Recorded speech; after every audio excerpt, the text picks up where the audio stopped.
Welcome everybody to another episode of HomeKit Insider. You've got me, Andrew O'Hara, here with my pal, and Florida's most famous 2x4 gnar. He gnaws them with his teeth. The most famous one around, Steven Robles. How you doing, man? Yeah, I'm doing well. You know, I'm able to gnaw those 2x4s because of all the work I did to my teeth when I was in high school. You know, you had the braces, had the wisdom teeth out. I did it all. Now you can just gnaw whatever. And that controversial beaver tooth replacement that you did. It was in all the papers. It was very controversial. People it's a modification. Were like, oh. Some modification. Side note, some people put the RFID chips or NFC chips in their hands to do things. You put beaver teeth in your face. I mean, everyone's got their thing, so it's fun. I left my tinfoil outside. Do you ever have your wisdom teeth taken out? Or you still got your wisdom teeth? I did. No, I got you got all four? All four. Did you do it all at once? Just like... All at once. Yeah. One and done.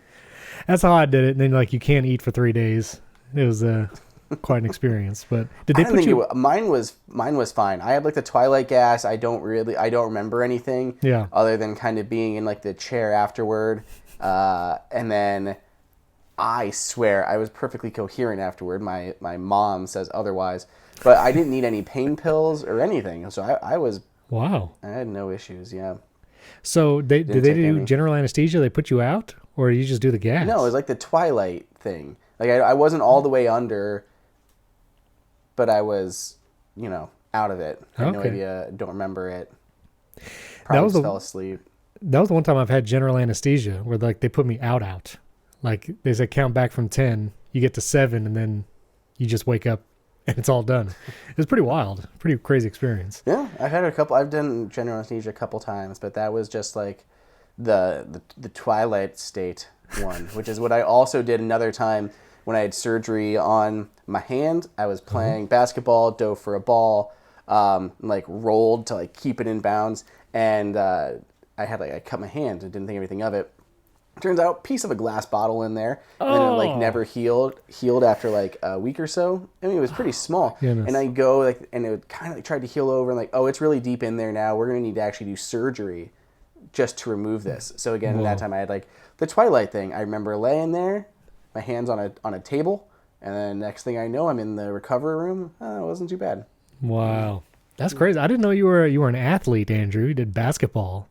Well, I fell, so it's not like it's a ringing endorsement. That's true. I like to at least acknowledge that I saved the ball from going out, but I still fell. So well, hashtag worth it. I commit hard. You commit hard except to for putting things on my wall. That everyone knows I can't commit to anything. But. Well, talking about things on the wall, it's not really a good transition because we're not talking about anything that comes on the wall. Awful. Let's talk about HomeKit. Homes have walls. HomeKit. Yeah, works. That works. What is it? 7 degrees of basketball? No. Yeah, that's right. 6 degrees Kevin Bacon. All right. So, couple very light pieces of news this week. A little bit of a slower news week, but Eve did release an updated version of their WaterGuard with Thread.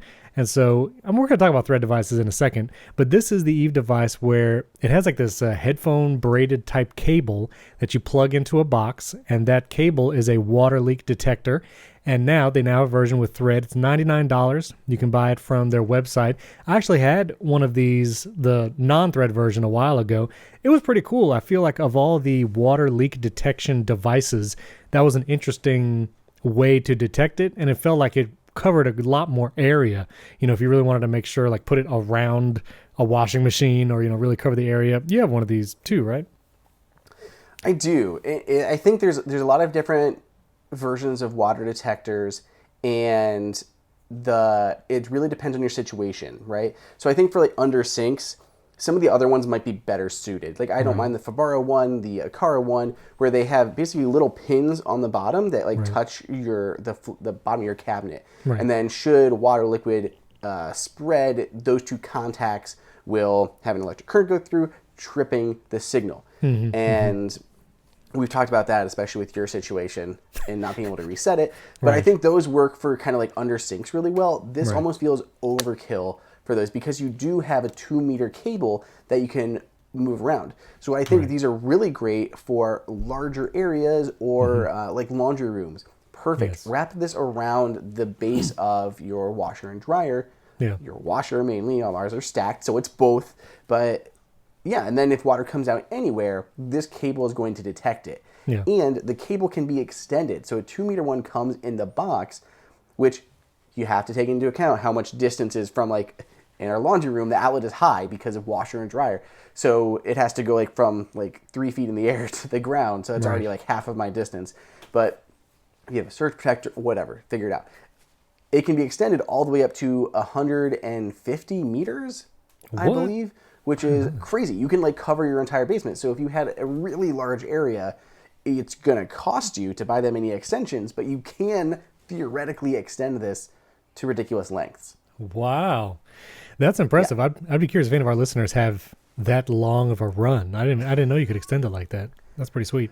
Yeah, it's pretty neat, and there is a physical light on it too, so you can see like visually if it changes. You know, obviously red if it goes detects water, and yeah, then you'll get alerts on your phone. And the new version now just supports Thread, and because this is a wall-connected accessory, it does act as a board or a router node versus an endpoint. So this will extend your Thread mesh network further.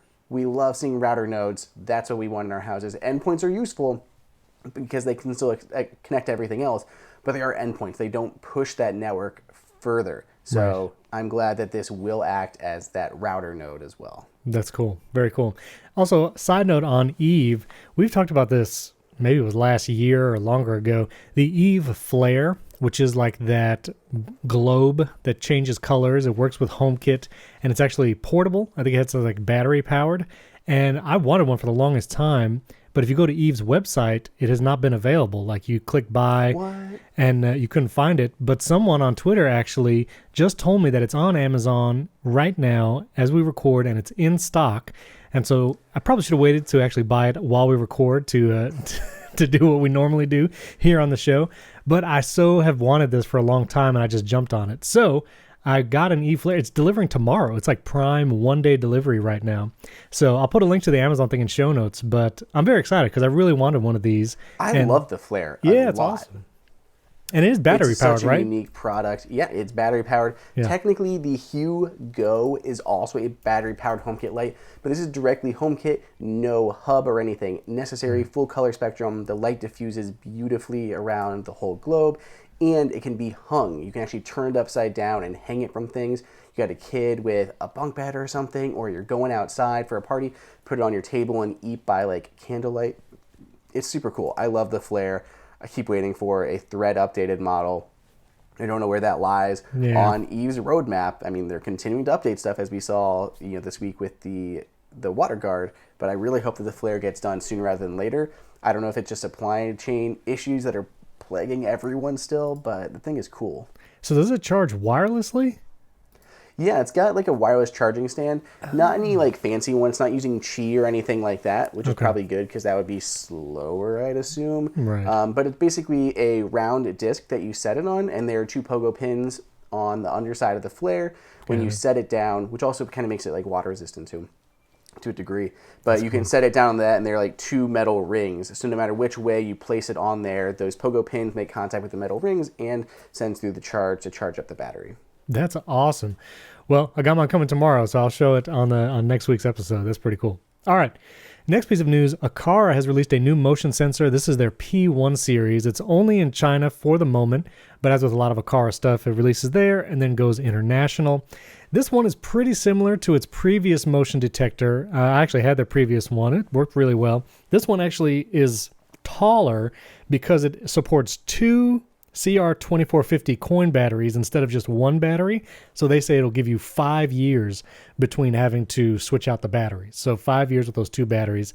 They do say that there is a Thread version coming, and so it's unclear when it launches in the US whether that will be the Thread version or if there's like a second version coming in addition to this one. So stay tuned, we'll cover that, but nice to see another motion detector for sure. Yeah, that's a little fuzzy on exactly which one that is because Aqara did announce they have a full Thread lineup coming in like the second half of 2022. Right. They're going to have a whole specific dedicated like Thread line of products, and they're like core products, right? Including like a motion sensor, a plug, that kind of stuff.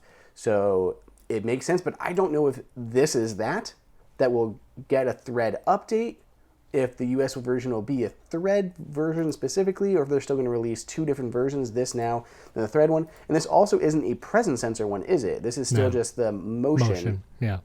I had hopes when I saw the P1, like presence sensor one, but no. That would make just sense. Motion here. Yeah. It would. That's what my mind thought when you read it, but I didn't see anything in our show notes that said presence, just said motion. Yeah. I mean, I guess they can't do M1 for motion because Apple kind of uses M1. Anyway. So just motion detector on that one. But all right. And I wanted to point out this article. This is actually from HomeKit Authority. He did a cool roundup of all the Thread-enabled devices currently available that you can buy like right now.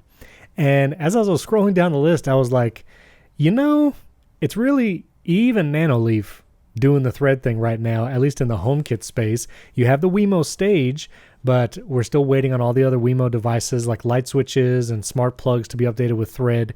And the Schlage. I almost messed up. The Schlage encode, that smart lock, is going to have like home key and all that. That supposedly has Thread as well. But if you want to buy Thread devices like today, your options are really only Eve devices and Nanoleaf and the Wemo Stage, that one Wemo remote control. And I think that's it. I mean, am I missing something? And then you have the Apple's devices, the HomePod Mini and the Apple TV 4K. The newest models have Thread. But aside from those, it's just Eve and Nanoleaf. Is that right? Yeah, I actually have a similar article that it's not even published because there was so few items kind of on the list. Right. We were tentatively waiting to add some more stuff because I didn't want, not to knock HomeKit News article or HomeKit Authority's article here, No. but I'm like, I don't want to make all the HomeKit devices that work with Thread and half of them be Apple's, like HomePod Mini, Apple TV. Yeah. Like I'm kind of was waiting for more devices to launch before being able to put together a full article. But this is really helpful, and I'm sure they're going to update it with additional devices they launch. But yeah, that's really it. We know Thread's coming, and I don't want people...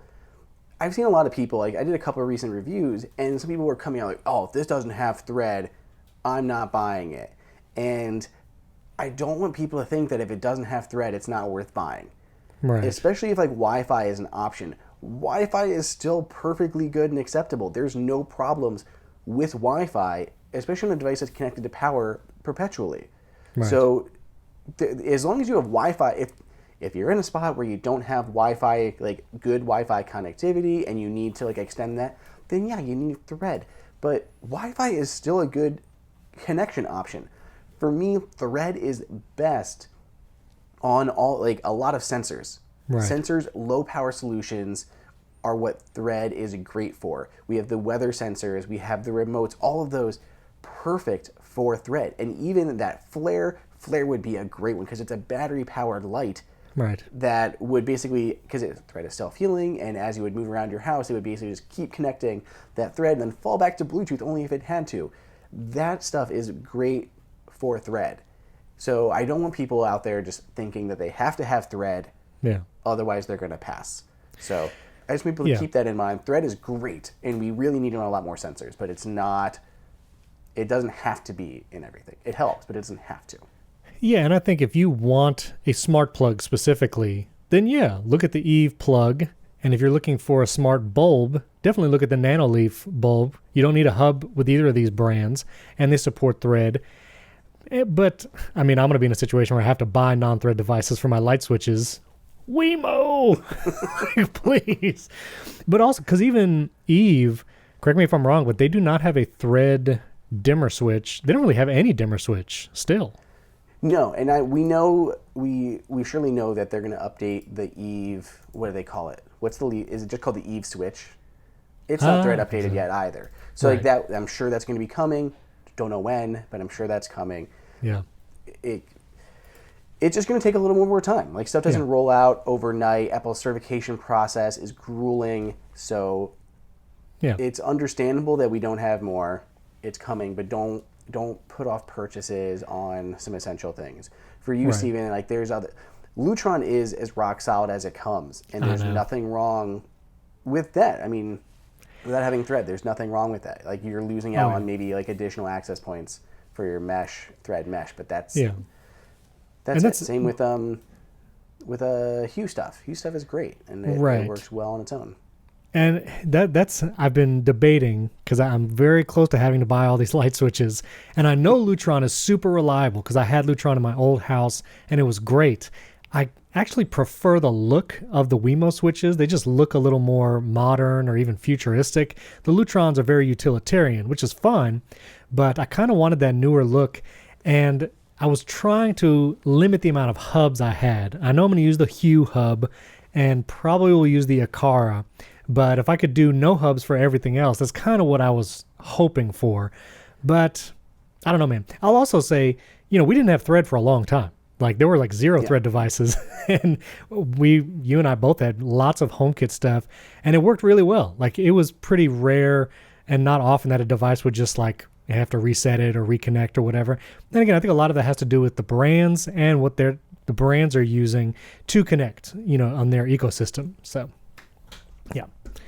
I think the good thing there's a couple things that Lutron. So Lutron did introduce new switches at CES this year, but they might have been part of their professional line. I don't know if they can be purchased individually. But you still might be able to get them through a contractor. So if you want to look into those, Steven, you might want to, because I agree. I did not love the look of Lutron switches. They have like the 5 buttons for people who aren't super familiar. There's like a square one on the top and bottom and 2 smaller arrows. So it's like on, off, and then like kind of like up and down. And there's like a circle in the middle, right? For like your favorite. Yes. Yeah. So they're I don't love them. And especially when you have like the Pico remote that you can wander around your house, it's hard to tell like the top from the bottom. And I have to like really look at the pictures and like, wait, is that an open blind or a closed blind button? So like things like that. But I think they have a new style out that fixes some of those issues, but it might have launched on the professional line. But the thing with the Lutron that I would still consider going with them is they have other stuff that is really reliable in HomeKit. Their outdoor plug is by far the most reliable and durable outdoor plug that I have ever tested.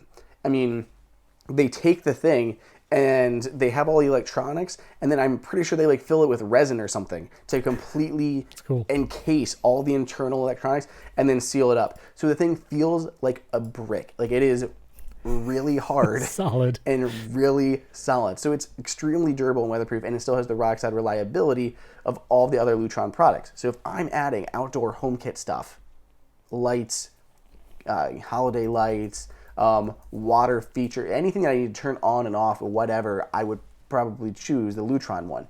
So if there's other things outside of the wall switches that you may want to do, Steven, I don't know if you'd look at any of the Serena shades that work with the Lutron system. They have wood ones now that work, which are super cool. Those were just recently updated to work with HomeKit.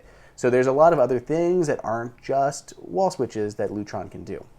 Yeah, and it was interesting you said that a listener, C. Hill, actually DM'd and said the Lutron wood shades are now appeared in the Home app, which is awesome. And are you talking about for the Lutron, is it the RA3 series? It's almost like they have a brushed metal back, and like you can get it with black buttons from Lutron. Talking about like their new wall switches? Yeah. No idea. Oh, okay. Well, I'll put a link to this in show notes because it says it's like their new line introducing RadioRA3, and they look awesome. Like these look really cool. I just can't find any buy buttons, which to your point, you might have to go through a contractor or something. Well, which is fine. You can still do that as you're building a house. So they can just order them for you and boom.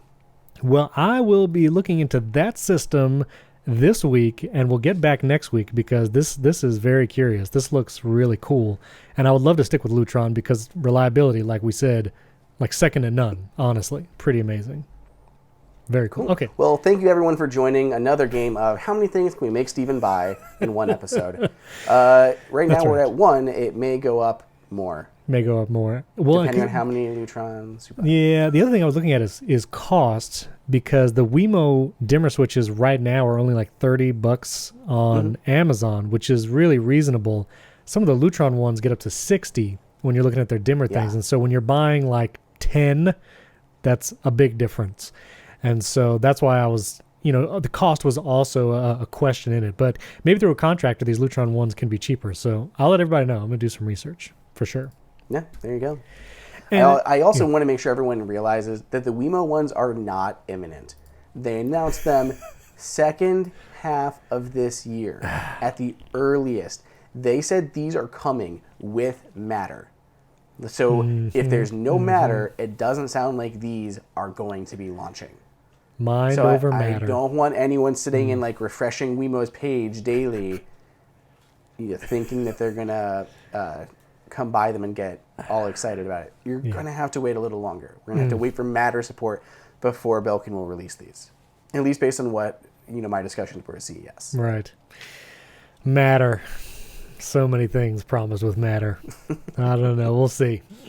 Something that you don't have to wait for, though, right now, if you want to get them, and I recommend you do, is our friends who sponsor the shows, Hunter Douglas. We just talked about smart shades, and we've talked about Hunter Douglas before, just covering them in the news, and we're so happy to have them as a sponsor because they do those smart shades all over your house. You can be at ease and comfort and style. Hunter Douglas has their innovative window shades, gorgeous fabrics, and the control systems that work. Nailed it, thank you. They work with HomeKit. These are HomeKit-enabled smart shades. You can schedule them to adjust their position throughout the day, and they can diffuse sunlight and all that. I'm actually looking at, for the office in my new home, their blackout shades. They have blackout ones where they can just roll down and no sunlight gets through, so I'm excited to try those. There's superior insulation when you use Hunter Douglas shades. And of course, you could just program them so you have that perfect morning light streaming through your windows, but not too much if you don't want to be woken. You know what I mean? You have the Princess and the Pea with the mattresses, you know what I'm saying? You just get that perfect amount of light. You know what I'm saying? Where you could like feel the... Never mind. That was a bad example. I don't know where you got the connection to Princess and the Pea. Like maybe Princess just waking up to like more like a Cinderella moment. I don't know where Princess and the Pea came. This isn't the mattress commercial. No, we're talking about Hunter Douglas. I was thinking the Goldilocks. What are the three bears? The three bears. You know what I'm saying? Yep, you got just right situation. Yeah, the just right Not situation. Not a Pea. Just the perfect bump in your back. No. This ad Hunter has gone Douglas. off the rail. They Steven, do not put. Yeah. I also love their top-down shades because you can have light coming in from the top, not just the bottom, which I think is amazing. You can like literally program them to like follow the sun and continuously block it out but let light into your room. Right. I think that's brilliant. I also love that because it's HomeKit, you can tie it into your scenes. I have a filming scene here in the studio. I just say it's time to film, and Siri will go ahead and turn off all the studio lights, close the shades, and turn on my 45-degree key light here. So I just love being able to tie it into scenes. You guys don't all have studios, but you can still say like good morning and have all of your shades wake up for you, and it's magical. So yes. I love getting smart shades, and the Hunter Douglas are some of the best out there. Magical. And that's, of course, their PowerView technology. Works with HomeKit. You got to try it. Again, greater convenience, enhanced style, and comfort in your home throughout the day. So visit hunterdouglas.com/HomeKit today. You get a free Style Get Smarter design guide. So I'm actually kind of curious about that, building a new house. I'm going to take a look. You get fresh takes, creative ideas, and smart solutions for dressing your windows. That's hunterdouglas.com/HomeKit. That link is in the episode description. You can just click it there, and you get your free design guide. Our thanks to Hunter Douglas for sponsoring this episode. Now, we talked about Wi-Fi and Wi-Fi connected devices, and so just a very brief update. I actually got some more equipment for the new home here, and this is kind of a big box. Let's see if I can fit it in. This is the Ubiquiti access point, and I actually got 2 of these in the mail. And for those, so many people already use Ubiquiti apparently because they messaged me as I asked about this. But I got 2 long-range Wi-Fi 6 models of this, and these are ceiling-mounted models, and so I'll be putting those in. And I actually got the Dream Machine Special Edition. I'll put a link to that in show notes. And because you need like something to run the Ubiquiti software when you're running a Ubiquiti network, you can actually run it with like a Mac Mini or another computer, but I wanted to have a standalone device kind of dedicated for it. And so the Dream Machine Special Edition is that brain that runs the Ubiquiti network, but it also has power over Ethernet, 8 ports built right into that brain and acts like a switch. The other Dream Machines are not power over Ethernet. You need to get like PoE injectors to do it. So I got 2 of these. I got the Dream Machine Special Edition, and so my network is ready to go. We're still a month and a half out, but you know, with stock and everything, these kind of been in and out of stock, so I wanted to get them. But yeah, I'm excited. It's my it's gonna be the Wi-Fi router in the new house. Boom. There you go. Nice. Yeah. That's so exciting. awesome. So you have, you know what? Let me actually, where'd my phone go? Oh, here we go. Did I talk about the Wi-Fi mapping thing from Ubiquiti? Have I shown that here? I don't know. Maybe ish.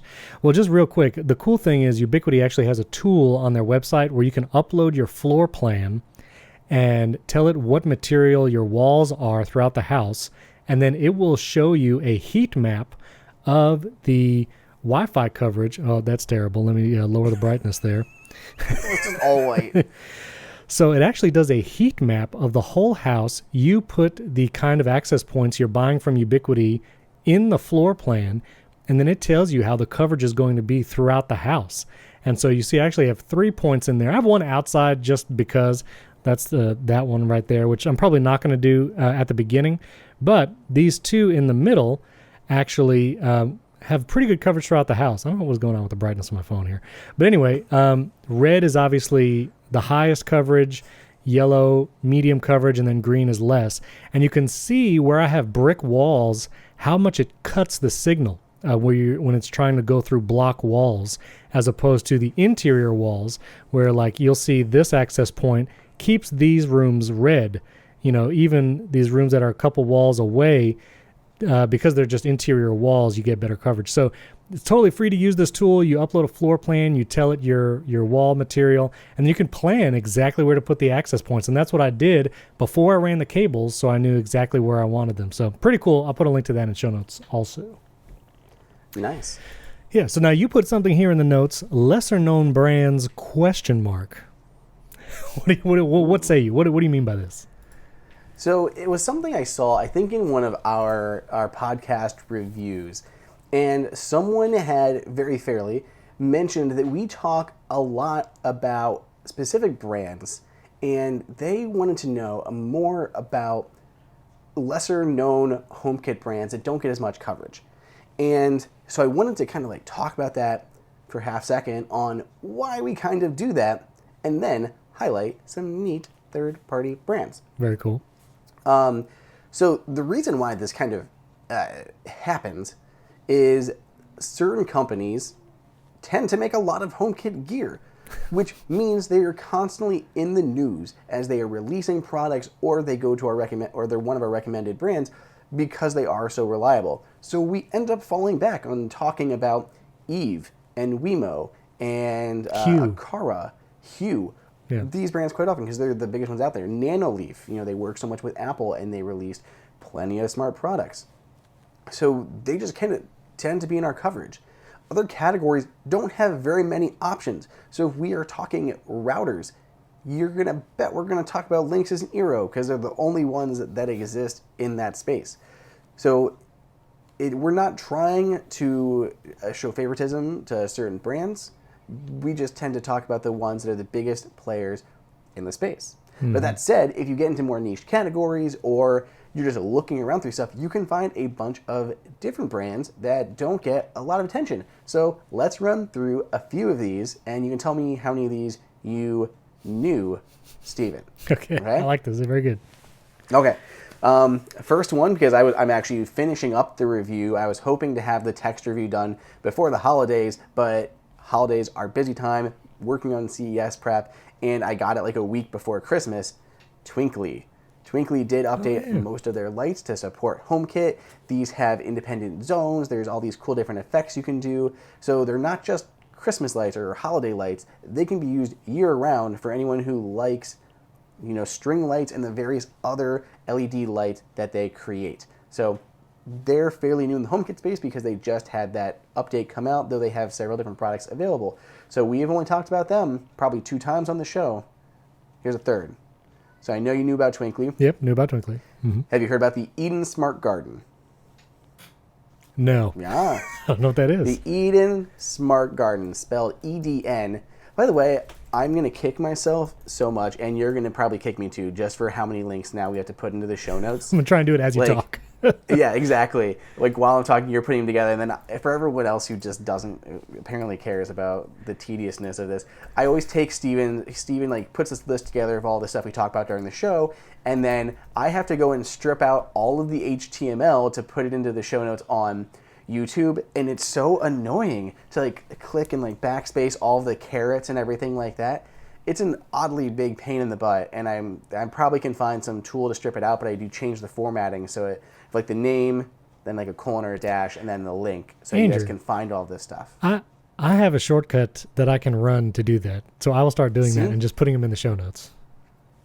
Ask and you shall receive. Yeah. It's every time when we have like a whole list of shit, I'm like, people probably don't care about half of these.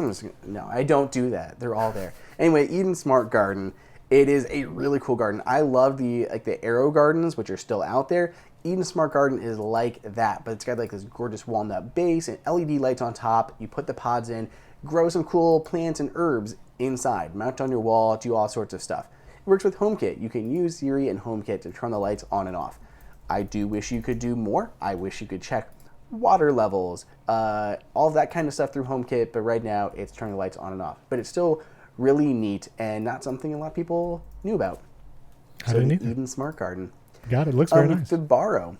Fibaro we've talked about a couple times on the show, and they primarily do stuff I think in Z-Wave, but they do have several different HomeKit products out there. There's like an LED light controller. There is the motion sensor that looks like an eyeball, which we've talked about, and has a couple. It has like the lux sensor, the light sensor in there, as well as motion and stuff. So it's a little more capable than something like the basic Eve motion sensor. And it has mounts, so you can mount it like in a corner, upside down, and rotate the little ball to get it to any angle you want. That's a pretty neat little motion sensor out there. They also have a water sensor, similar to what we talked about at the beginning of the show. Little pogo pins on the bottom, put it under your sink, get alerted if water moisture is detected. We got the Waciao 3 watering system. This is like a smart watering system. So there's the more basic one, like the Eve water. What's it called? The Eve Aqua? It's called. The Aqua? Eve Aqua, yeah. Because aqua means water. But the Waciao 3 is more of an actual full-fledged like lawn garden watering system with a bunch of different hookups you can do, and it's much more verbose. So if you want to get really granular in there and do a whole bunch of like fancy things, that is an option for you. We've talked about Molecule on the show. They create great air purifiers. They have a HomeKit version available that we've talked about. There is Somfy. We've talked about them before. Whoa, how do you spell Somfy? Kohler. Hold on. You go too fast. Too many brands. Too many brands. SUNFI? SUSOMFY. It's way off. Okay, I got it. Somfy Systems, which is like, it's like saying comfy, but with an S. Yes, exactly. Sure. Okay. There's Kohler and Moen that both have various HomeKit products. Moen has the showers. Kohler has the Kohler Connect faucets that work with HomeKit. Hive, primarily stuff in the UK, but we recently talked about them with their camera. They have a couple other HomeKit products that are out there. Satechi, primarily known for like Apple accessories, keyboards, and USB-C adapters and Thunderbolt adapters, all of that. They have a couple HomeKit accessories in their portfolio. And finally, Laser Egg, which I just think is one of the coolest names for a product or for a company. Laser Egg. Is just how like it sounds? Yeah, one word, Laser Egg. Yep. That's pretty great. Believe they're like air quality monitors and stuff like that. Yeah, some really neat stuff from them as well. So those are just some brands that I put together quickly of ones that I have tried or familiar with that people may not be aware of. So we're really not trying to highlight certain companies, but a lot of them are very reliable and ones that we trust and utilize ourselves. The ones that we've bought and have had for quite some time. But there's a lot of other brands out there that are worth showing some love to. So check out any of those if you guys are interested. Or if you find any other lesser known brands that you think could use some attention, let us know as well. And maybe we'll talk about them on the show. Yes, and I'm diligently working to get all those links in the show notes. Also, Waciao, if you remember, they're an up-and-coming brand we talked about a couple weeks ago. And I think if Matter ever happens, I'm just showing my skepticism with that comment, I think we should have more brands then in the HomeKit space because they can, a company can make devices that work with both Amazon and Google and Apple all at the same time. So we'll see. I'm not holding my breath on that Matter stuff. We've become so skeptical. We're so jaded anymore. So jaded. That's right. All right. Well, let's hit one listener question. Again, we have a few. We will get to them in the coming weeks. Keep sending them in. You can tweet at Andrew and myself or send us a message. But this was actually Rich via email, and I thought this was a pretty good question. He's asking for the lowest latency wireless outdoor camera. Doesn't necessarily have to be HomeKit or even HomeKit Secure Video, but he wanted to know what could be the lowest latency. And by lowest latency, it would mean the fastest to respond, basically. Like if you're trying to tune into a live feed, what is the fastest outdoor wireless camera? And so Andrew probably has more experience with these different brands. I'll mention two. One is Arlo, of course. They are HomeKit if you get the hub, but my dad actually just got the Arlo floodlight outdoor camera that's totally wireless. It's battery powered. And we talked about Arlo a ton on the show, but he really likes it. And he was showing me the Arlo app because I've actually not had Arlo cameras before. And it was super responsive, super fast. It is very responsive to record, gets every kind of motion that he wants. And he was really happy with it.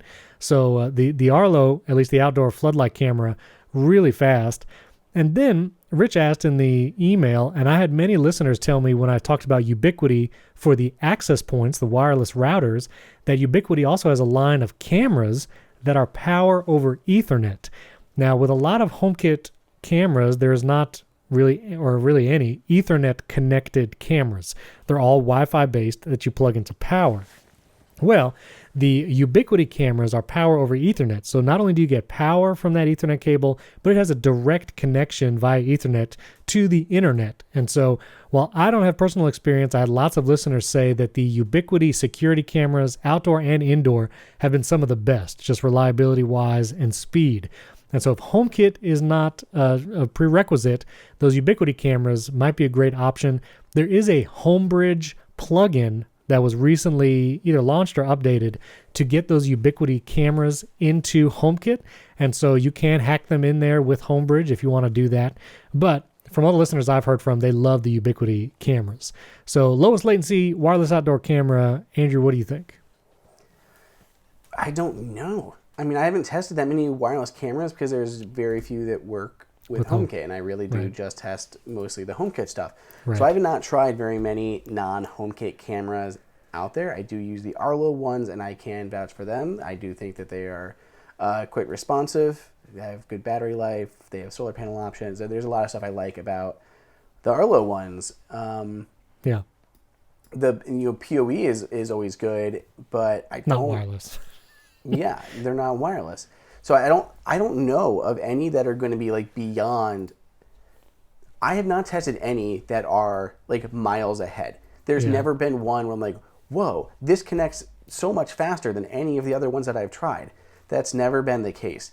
They usually all have some sort of, a few moments as they connect, but it's pretty small. Yeah. None that I've had like massive qualms with. If there's ever like a lag to connect, it'll usually completely fail. Like it'll usually like start and then like try to connect and then unavailable. Right. If it's available, it pretty much shows up right away. But I usually look through the HomeKit app. So I don't know. I don't have a bunch of other options here. Yeah. There's no real wireless HomeKit cameras because they do require a hub. Right. Just because how HomeKit connects. So not a lot of them. The other ones that are wireless, but I haven't played with them a whole bunch, are the ones from UniFi, right? UniFi's got some wireless cameras. They require hubs. Happen to be HomeKit. They have non-HomeKit ones too. Variety of options. I don't know. Yeah. If I was picking, I'd probably go like an Arlo Ultra because I like 4K. There's their Arlo Ultra 2 as well out there. My biggest thing, and some people argued with me on this, I want higher resolution for these outdoor cameras because with an outdoor camera, I'm zooming in more. Like we have ours mounted up on the deck, and we've got like a second level below, and I want to be able to zoom in. If someone's just gonna be a blur if I'm looking at a 1080p or 720p camera. Right. So I want high resolution. So for like my outdoor ones, I try to get 4K when I can to take care of that. So I can zoom in. I can't do it through HomeKit, but I can do it through Arlo, and Arlo can record at full 4K to the cloud, and I can access and download those clips on my phone from anywhere. So there are benefits to that, but it'll depend on your setup. Yeah. I think Arlo seems like a great option for you, Rick. So I would say I put links to the Arlo cameras and the UniFi ones if you would like to check those out in the show notes, along with all the links that Andrew mentioned, and I'll format it as well so Andrew can put them all in the YouTube video as well. So keep your questions coming. Let us know what home projects you got going on or what new devices that you've got recently that you are just love from the HomeKit space. You can tweet Andrew and myself. Our Twitter handles are in the show notes. Subscribe to the YouTube channel, youtube.com/HomeKit Insider. You can watch us there every week. The episodes are there via video. And if you haven't yet, a 5-star rating and review in Apple Podcasts would be greatly appreciated. And for now, HomeKiteers, signing off. Peace out, home kitties. That was funny.